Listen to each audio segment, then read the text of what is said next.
Picture this. It's evening, and you're getting ready to put your child to bed. Right. You walk into their room, and it's just, the absolute picture of modern But tranquility. yeah, totally peaceful. Exactly. Mm. You lower them into a crib with these soft, fitted, organic cotton sheets. You reach over and, tap a white noise machine so it perfectly mimics the acoustic frequency of falling rain. Oh, yeah. The sound machines are essential now. Oh, 100%. Right. And then you glance at the baby monitor glowing quietly on the nightstand. It's this little high-definition camera with night vision and a temperature sensor, Mm-hmm. ensuring you can see every single breath they take from the absolute comfort of your living room couch. So you close the door, the house is perfectly quiet, the thermostat is holding steady at a completely climate-controlled 69 degrees. The optimal temperature, right? Right. And you walk away. And you probably don't think twice about it. I mean, it's just bedtime, it's routine. It feels incredibly mundane to us. I mean, when you break down all the technology and the infrastructure in that room, it represents the absolute pinnacle of modern safety and comfort. But to a parent today, it just feels like a Tuesday night. It really does.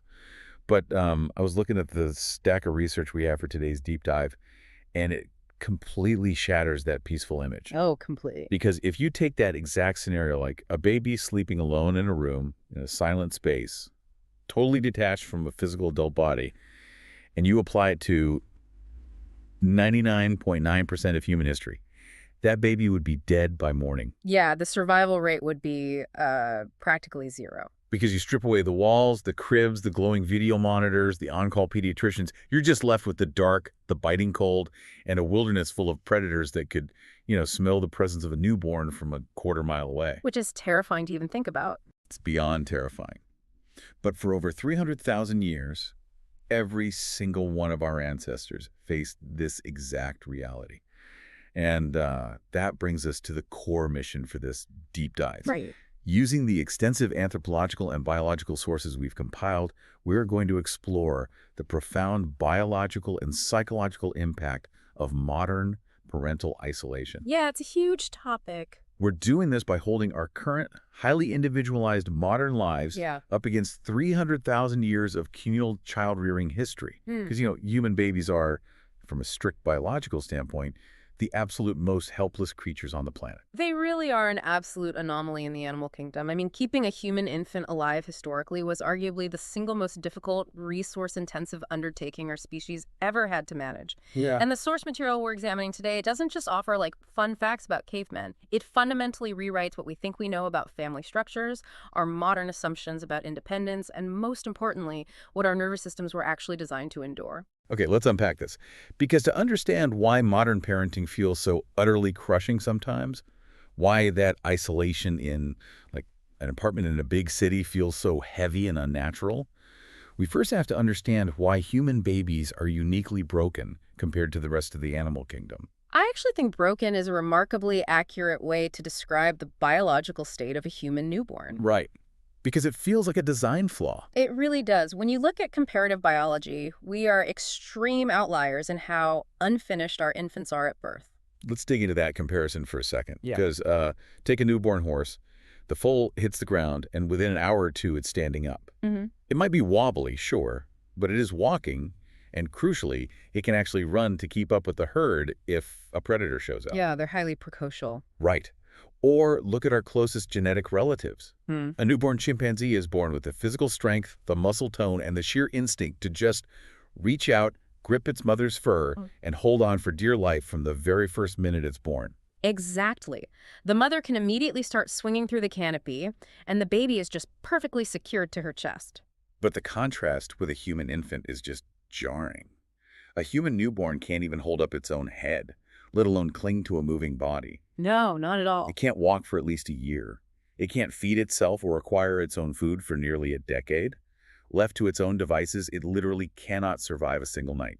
Of all the mammals on Earth, human babies are evicted into the world the most defenseless. Yeah, and the reason for this profound helplessness comes down to a massive evolutionary bottleneck involving one specific organ, the brain. Okay, so what's the specific mechanism there? Because obviously our brains are our primary evolutionary advantage.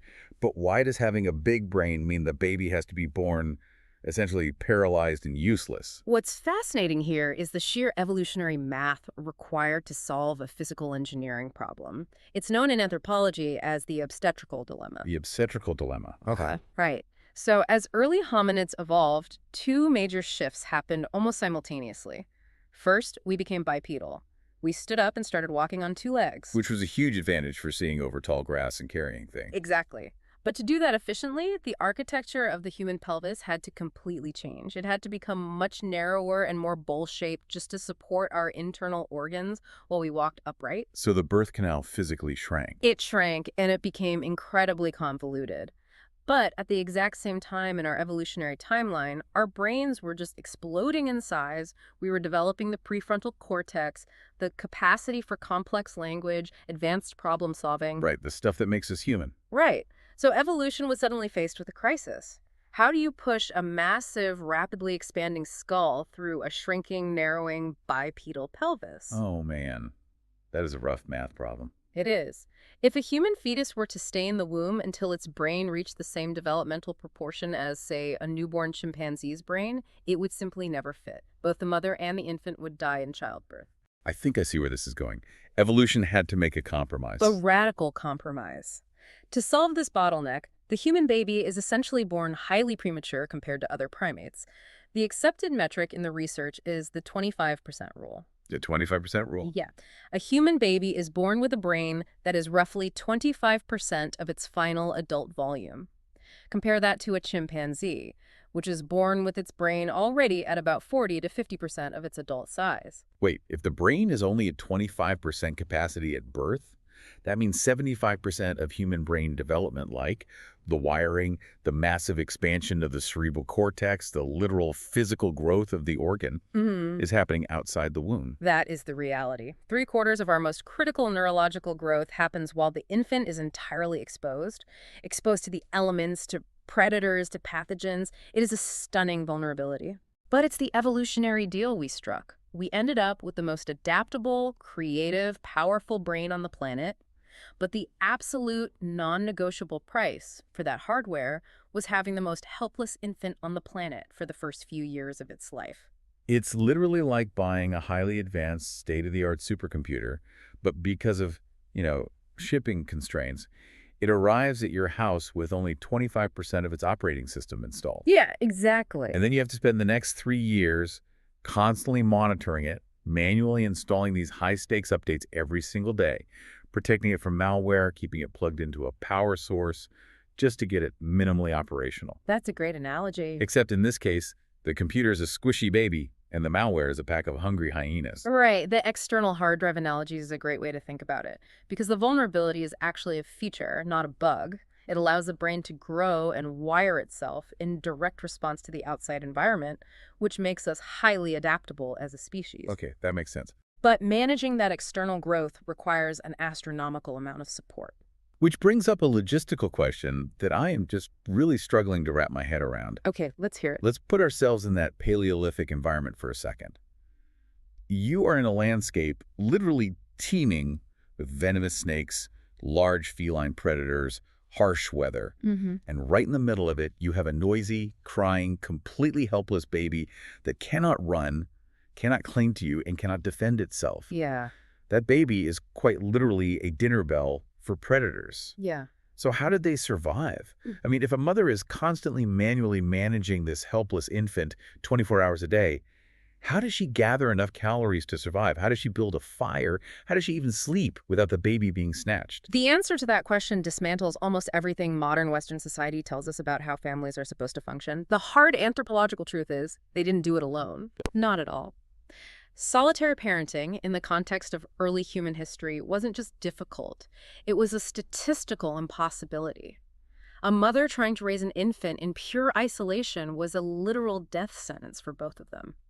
So what does this all mean for the modern concept of the nuclear family? Because our current culture, especially in the West, absolutely worships this idea of the independent, self-sufficient household. Right, the two-parent home. Yeah, the idea that two parents, or often, just one single parent, should be able to handle everything behind the closed doors of their own house without ever asking for help.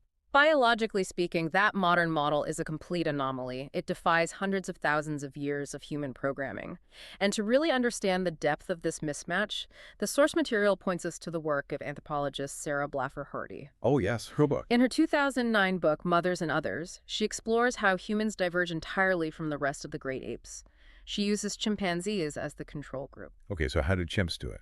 A chimpanzee mother is fiercely independent. She raises her offspring almost entirely by herself. For about 5 years, she carries, feeds, and protects her baby solo. I would assume she gets some help from the rest of the chimp troop, though. I mean, don't they live in highly social groups? They do live in social groups, but infant care is fiercely localized to the mother. In fact, if another chimpanzee even tries to touch her infant, the mother will often actively attack them. Wait, really? She attacks them? Yes, Hmm. she guards that baby with total exclusivity because other chimps can actually be a threat to the infant. She is the ultimate, I can do it all myself parent. And humans took a completely different evolutionary path from that. We are the exact opposite of the chimpanzee paradigm. Evolutionary biologists classify humans as cooperative breeders. It's a relatively rare trait in mammals. You see it in meerkats, wolves, and a few others. We did not evolve to raise children as isolated units. We evolved to raise them as a tightly integrated collective. And I want to be really clear on the research here, because this wasn't because ancient humans were just inherently kinder or more enlightened or had a lovely sense of community. Right, it wasn't a philosophical swing. No, it was driven by sheer, brutal evolutionary necessity. The massive energetic and caloric cost of growing that enormous human brain outside the womb was simply too high for one female to fund alone. We survived not because we were the strongest species, but because we distributed the biological burden of childcare across a wide network. And the sources have some data on what that distribution actually looks like in practice, and honestly, the numbers are just staggering. They really put things in perspective. When anthropologists observe modern hunter-gatherer societies, groups that still live in ways very similar to our Paleolithic ancestors, you get a totally clear picture of what cooperative breeding actually means. Let's talk about the Ifa foragers. Yes. Take the Ife foragers of the Ituri forest in the Congo. Researchers conducted these really intense minute-by-minute focal follows to track exactly who was touching the infants. They found that a single baby is held by an average of 14 different people in just an 8-hour period. 14 different adults or older children in a single shift of the day. Right. The baby is literally changing hands, moving from person to person roughly 8 times an hour. And the mother, the focal follows showed the biological mother only holds her own baby about 40% of the time. Wow. The other 60% of the day, that infant is physically attached to the community. It's in the arms of aunts, older siblings, grandmothers, neighbors. And the sources also note something really crucial about those non-relatives in the If tribe. Some of those women, who share no close genetic tie to the child, will actually breastfeed the infant if it fusses while the mother is out foraging. I wanted to ask about that, because how does that even work biologically? Can a woman who hasn't just given birth produce milk for someone else's baby? Yes, through a process called Olan nursing. If a woman in the community is already lactating because she has her own young child, or if she's been continually stimulated to produce milk by nursing other infants, she can share that caloric burden. That's wild. The infant's need for constant sterile hydration and calories was just so incredibly high that the biological boundaries of whose baby is this completely dissolved. The baby belonged to the breast that was adoptable. That is just incredible. And it's not just the women who are intensely involved, right? The data on fathers in these ancient structures is equally eye-opening. Anthropologist Barry Hewlett spent years studying the Akaka people of Central Africa. Yes, his work is fascinating. He actually tracked the physical proximity of men to infants. He found that fathers in the Amak tribe are within arm's reach of their babies for 37% of the day. Nearly half of their waking and sleeping hours. And they aren't just standing near them, they're actively soothing, holding, and cleaning them. What Hewlett's research really underscores is that this is not a modern phenomenon. This isn't, a modern father taking 2 weeks of corporate paternity leave to bond with the baby before going back to the office. Right, right. This intense, constant physical proximity is the ancient baseline of human existence. The infant was fundamentally integrated into the minute-by-minute fabric of the entire band. They were never isolated in a container. They were never put down in a separate room. Think about your own week for a second if you're a parent listening to this. How many different adults have physically held your child today? Probably not 14. Definitely not 14. For most of us, we'd be incredibly lucky if we could name 3. Often it's just 2. Sometimes it's just 1. Mm, We're living in a society that actively glorifies the exact opposite of our biology. we really are. We praise the mother who just bounces back from birth and handles all the night wakings completely by herself. We view a parent needing significant daily help as a sign of weakness or a lack of financial preparation. We are holding ourselves to a psychological standard that completely defies our evolutionary programming.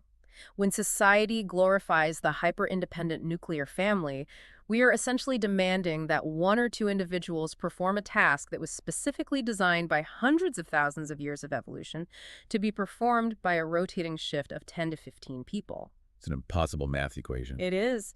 We are asking a solo parent to generate the physical, emotional, and caloric energy of an entire hunter-gatherer band. The burnout people feel isn't a personal failure, it is a profound biological mismatch. But this communal holding system brings up a really interesting logistical problem. Okay. If we go back to the evolutionary timeline, you mentioned that we became bipedal to walk upright. Yeah. As we evolved, we lost the thick body hair that other primates have. Right. So chimpanzee babies can naturally grasp onto their mother's fur while she moves. Mm. But early humans, you have a completely hairless baby and hairless adults walking upright on 2 legs. It's a slippery combination. Very. How do 14 different people constantly hold a slippery, squirming, hairless infant all day without dropping it, especially while they're trying to use both hands to dig for tubers or butcher meat? This specific logistical problem forced a massive leap in human innovation. We couldn't rely on the infant's grasping reflex anymore, and our arms were desperately needed for survival tasks. So humans had to invent a way to attach the baby to the body artificially. This leads to the creation of the very first baby carriers. Ancient humans began fashioning slings out of animal hides, leather, and tightly woven plant fibers. But is there actual archaeological evidence for this? Because a woven plant sling or a piece of leather would just rot away over thousands of years. How do we even know they used them? That is a great point regarding the archaeological record. Fabrics absolutely do decay, but anthropologists can deduce their presence through indirect evidence. The source material highlights a highly significant 10,000-year-old burial site discovered in a cave in Italy. Oh, the infant named Neve. Exactly. Baby Neve was a female infant who died very young. And when archaeologists excavated her grave, they didn't just find bones. They found dozens of meticulously pierced shell beads wrapped around her remains. And because of how the beads were arranged, they realized they weren't jewelry, right? The pattern and positioning of the beads strongly indicated they were once sewn into a piece of fabric or hide that wrapped the infant. A baby carrier. Wow. The material itself decayed, but the heavy ornamentation remained. Think about the cultural significance of that. A carrier wasn't just a utilitarian tool for these people. It was an object adorned with carefully crafted beads, deeply connected to the identity and survival of the child. It was important enough to be buried with her in a highly ritualized way.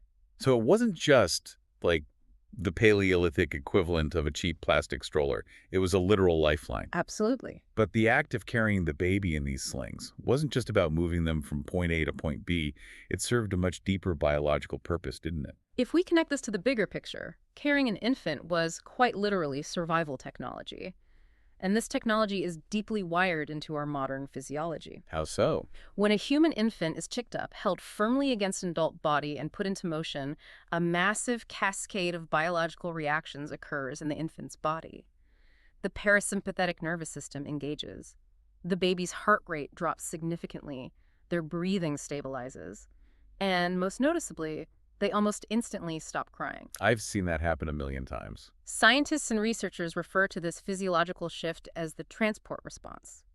So the transport response isn't just the baby being, emotionally comforted by a hug. No, it's a highly conserved, involuntary biological program wired directly into the mammalian nervous system.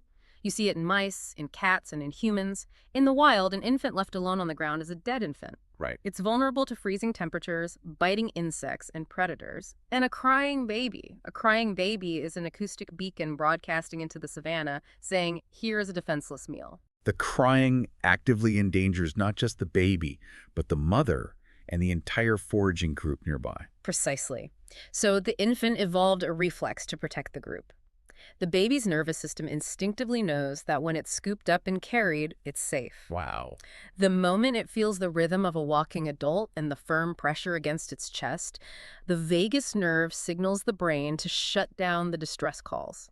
It goes completely silent. It's a deeply ingrained predator evasion reflex. That is wild. The baby is essentially running a script that says, I am being carried away from danger by a larger adult. I must stay absolutely quiet and still so I don't give away our position and get us both killed. Here's where it gets really interesting for anyone who has ever taken care of a baby. Yeah. I want you to think about this the next time you're pacing the floor at 2 a.m. Right. You pick up a screaming newborn. Yeah. You pull him tight to your chest. You start doing that like bouncy walking thing. Sway. Yeah. Sway. And they suddenly magically go quiet. Realize that this is not just them seeking emotional comfort. Yeah. You are physically activating a 300,000-year-old piece of predator evasion code that is still actively running inside your child's nervous system. Yeah. You are hitting the ancient mute button so that cave hyenas don't find you. It's profound when you frame it that way. The infant's biology has not updated to recognize a locked door or a baby monitor. No. The baby's body doesn't know it's in a climate-controlled nursery in the suburbs. It fundamentally believes it's on the savannah, and being put down alone triggers a biological panic response that equates separation with imminent death. That reframes the exhaustion of the so-called Velcro baby completely. But keeping the baby safely strapped to you and quiet so predators don't hear you is only half the battle of survival. You also have to feed them. Yes. And keeping a baby fed in a Paleolithic world with zero modern medical safety nets is a whole different level of terrifying. It's a stark reality to confront because we have to mentally strip away every single modern convenience we rely on today to nourish an infant. Let's outline exactly what they were missing. There was no scientifically formulated powder packed with essential vitamins in a plastic tub. None. There were no sterilized glass bottles or silicone nipples. There was no pureed sweet potato in a convenient little vacuum-sealed glass jar. And perhaps most critically, as the sources emphasize, there was almost no access to water that was guaranteed to be bacteriologically safe for a newborn's fragile, undeveloped immune system. Waterborne pathogens would have been one of the ultimate infant killers. A baby drinking contaminated water from a stream would rapidly develop dysentery, leading to dehydration and death within days. Which is horrifying. It is. Which meant for early humans, there was exactly one viable option for infant survival: breast milk.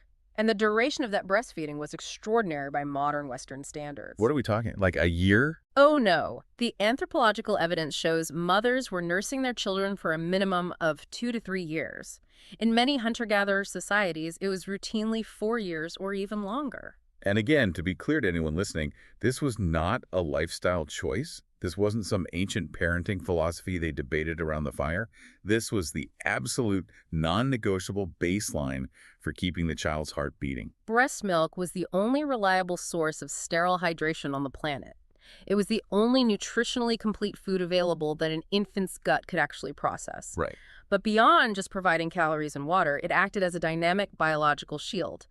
In a world with absolutely zero medicine, no antibiotics, no vaccines, no sterile environments, breast milk delivered vital maternal antibodies. I've heard of that, like secretory IgA, right? Exactly, secretory IgA, directly into the infant's gut.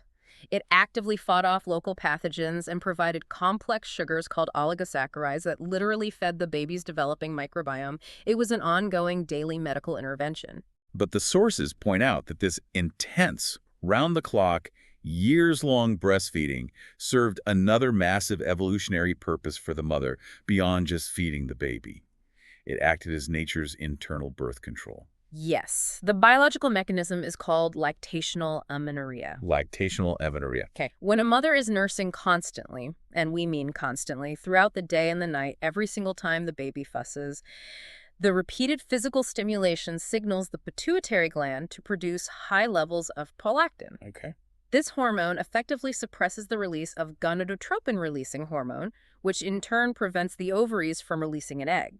She stops menstruating and is highly unlikely to get pregnant. This wasn't an accident. It was a vital evolutionary safeguard. I can definitely see why. Having two completely helpless infants at the exact same time in a nomadic hunter-gatherer environment would be catastrophic. It would spike the odds of losing both of them and potentially the mother.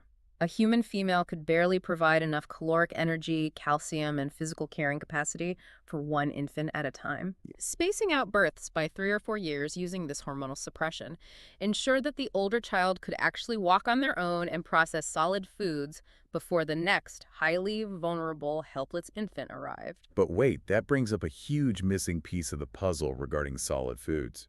Because eventually, after 6 or 8 months, milk alone just isn't enough. Right, the nutritional needs shift. A growing brain and body need dense iron and complex calories.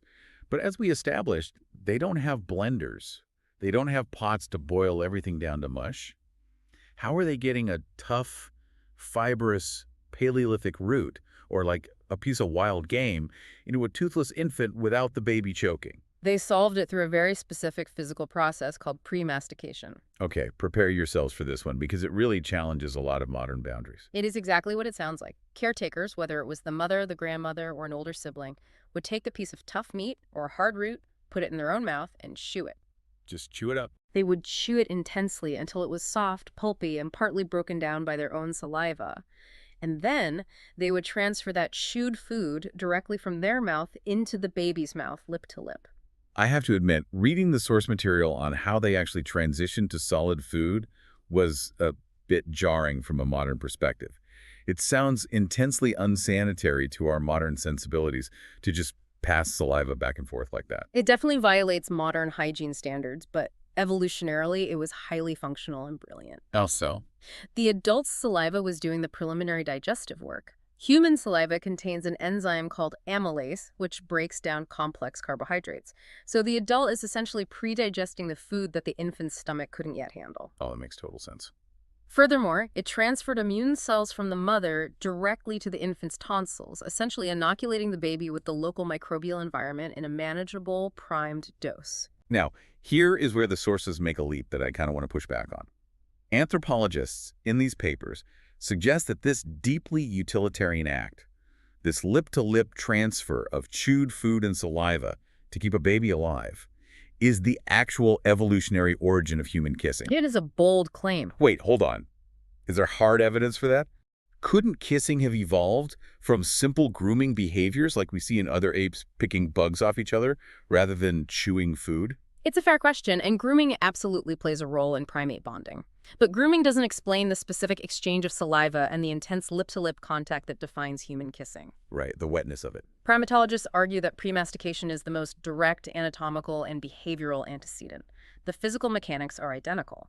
Over hundreds of thousands of years, the neurological pathways associated with receiving food, comfort, and survival from a mother's lips became inextricably linked with feelings of deep trust and attachment in the human brain. That completely flips the script on how we view romance. It really does. Kissing didn't start as a romantic gesture. It didn't start as a symbol of sexual affection between partners.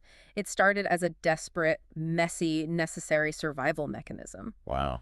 It was the only physical way a mother could safely deliver solid calories into her toothless child's body to keep them from starving to death. The romantic affection we associate with it came millennia later. The original function was pure survival.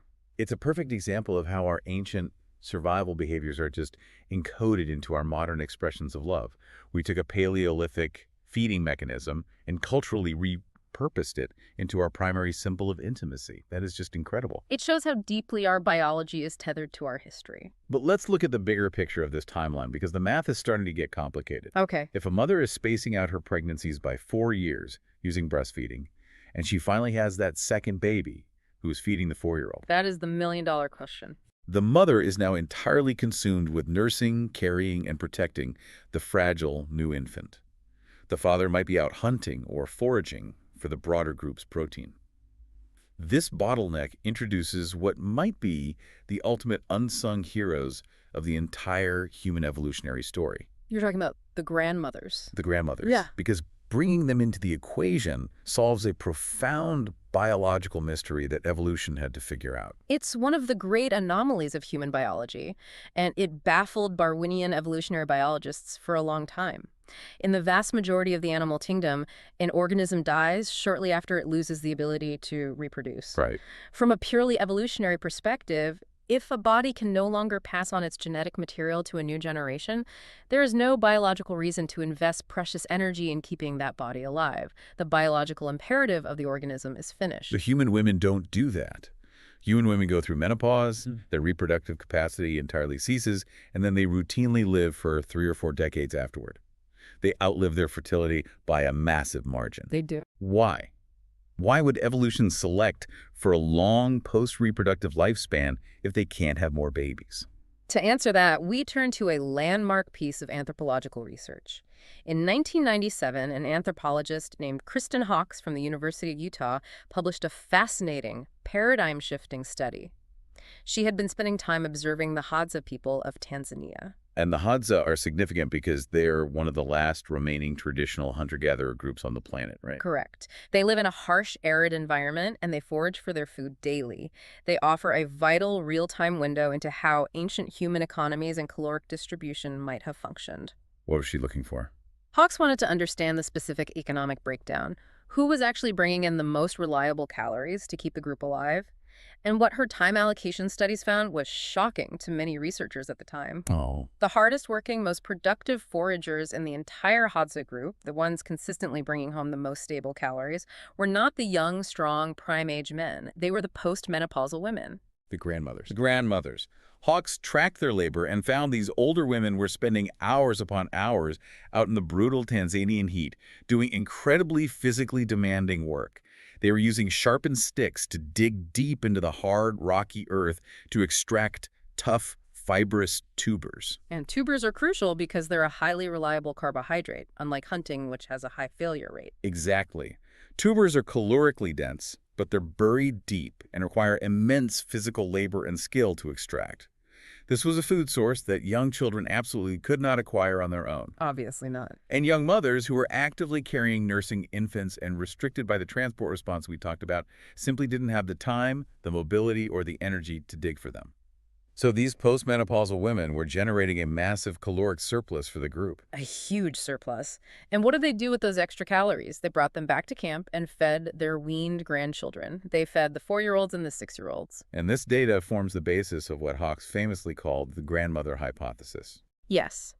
The grandmother hypothesis argues that human women outlive their fertility specifically because grandmothers who helped feed and raise their grandchildren directly ensured the survival of those children. That makes perfect sense. By taking over the massive caloric burden of the older children, the grandmother allowed her own daughter to stop worrying about feeding the toddler, maintain her health, and reproduce again sooner. Think about it like a startup company. The parents are the founders, pouring all their volatile energy into the newest product, the infant. But the grandmother is the angel investor. Ah, exactly. She isn't the founder, but she is providing the massive, stable influx of capital, in this case calories, that keeps the entire enterprise from going bankrupt during its most vulnerable early stages. Her genes are still actively being promoted and protected, just indirectly through the success of her offspring's offspring. That is a brilliant analogy. This raises an important question about how we view aging today, particularly in Western society. We so often frame menopause and aging in women as a loss, a decline, a biological breakdown of the system. Right, like you're past your prime. Exactly. The medicalization of aging treats it like a disease. But evolutionarily speaking, menopause is the exact opposite. It's not a breakdown. It is a highly specialized, incredibly successful evolutionary strategy. It's literally an evolutionary superpower. It really is. Our species' uniquely long lifespan exists in large part because 300,000 years ago, an older woman sweating in the African sun, digging roots out of the dirt, was the literal physical difference between her grandchild living to adulthood or starving to death. She wasn't just a helper, she was the cornerstone of the whole demographic system. I think that completely reframes how we should value older generations and the concept of community support. But now, as we move toward the end of our deep dive, we have to take all of this beautifully complex, highly integrated 300,000-year-old communal survival strategy, and we have to crash it violently into the reality of the modern listener. And that crash is where so much modern psychological pain, maternal burnout, and paternal exhaustion comes from. It really is. Let's look at the stark contrast. We just established through Hades' work and Hawkes' research that for all of human history, A mother in a hunter-gatherer band had a deeply woven, resilient safety net. The huge one. She had somewhere between 5 and 15 people actively helping her raise a single child every single day. She had 14 different people holding the baby to activate that vagal nerve transport response. She had postmenopausal grandmothers digging for fibrous tubers. She had aunts allo-nursing or pre-masticating meals. She had fathers within arm's reach almost half the day. It was a true collective. Now, let's look at today. In most industrialized countries, that number of daily active helpers has entirely collapsed. It has gone from 15 down to 2. And very, very often, due to work schedules or single parenthood, it is literally just 1. And this is where we have to pause the anthropology and really validate the lived experience of the modern parent listening to this. Because if you are that parent, picture yourself sitting in a dimly lit apartment or a suburban house at 3 a.m. You're holding a screaming infant. You haven't slept more than 2 consecutive hours in weeks. And the most terrifying, unspoken part of that moment is the realization that nobody is coming. God, that's heavy. There is no grandmother walking down the path with food. There is no aunt in the next shelter ready to take the baby so you can close your eyes for an hour. There is no neighbor who is just going to implicitly step in and share the crushing physical weight of that child. It's just you. Mm? The walls are closed, the door is locked, your partner might be sleeping because they have to work at 6 a.m., and the survival of this completely helpless creature is entirely 100% on your shoulders. And in that exact moment, the exhaustion you feel, the crushing anxiety, the profound hollow loneliness society often tells you that this is a personal failing. Right, the mom guilt. The culture whispers through social media and self-help books that if you were just more organized, if you bought the right sleep training program, if you prepped your meals better, or if you were just emotionally stronger, it wouldn't be this agonizingly hard. But looking at the evolutionary data we've just discussed, we can definitively say that cultural narrative is a complete lie. Is a massive, toxic lie. Mm-hmm. That feeling of failing is not a failure of character. It is not weakness. Not at all. It is the direct biological and psychological result of trying to do alone what the human body and the human nervous system were never, ever designed to do alone. You're basically trying to run massive, complex software on a single server that was explicitly designed to be run on a distributed network of 15 supercomputers. Exactly. Of course the system is crashing. Of course you are burning out. For the entire history of our species, the question was never, can one person raise a child? Biology already answered that question 300,000 years ago, and the answer was a definitive, absolute no. A hard no. A human infant is too helpless, too neurologically demanding, and too calorically expensive for 1 or 2 people to manage in isolation without severe physical and mental tolls. The real question of human history wasn't whether an individual was capable of being a solo parent. The question was whether the group was capable.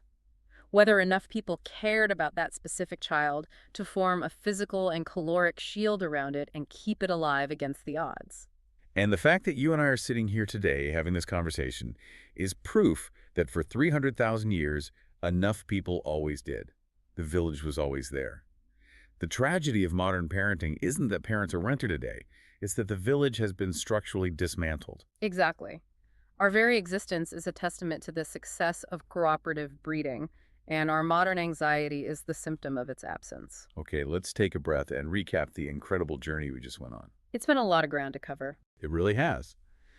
We started by looking at the biological compromise of our uniquely helpless 25% brained infants and how that extreme vulnerability forced us to abandon solitary parenting. We explored the genius of the first baby carriers and how the simple act of walking with an infant activates an ancient vagal nerve predator evasion reflex that drops their heart rate and keeps them quiet. The transport response. Right. We talked about the gritty reality of Paleolithic feeding, how intense, years-long breastfeeding served as nature's hormonal birth control, and how chewing tough food and passing it lip to lip likely gave birth to the human kiss. And we uncovered the massive evolutionary superpower of grandmothers whose hard labor digging for tubers is the very reason human women live long past menopause. It is a completely interconnected, brilliant web of communal survival. It is a beautifully intricate system, but we have focused so heavily today on how the loss of this system impacts parents.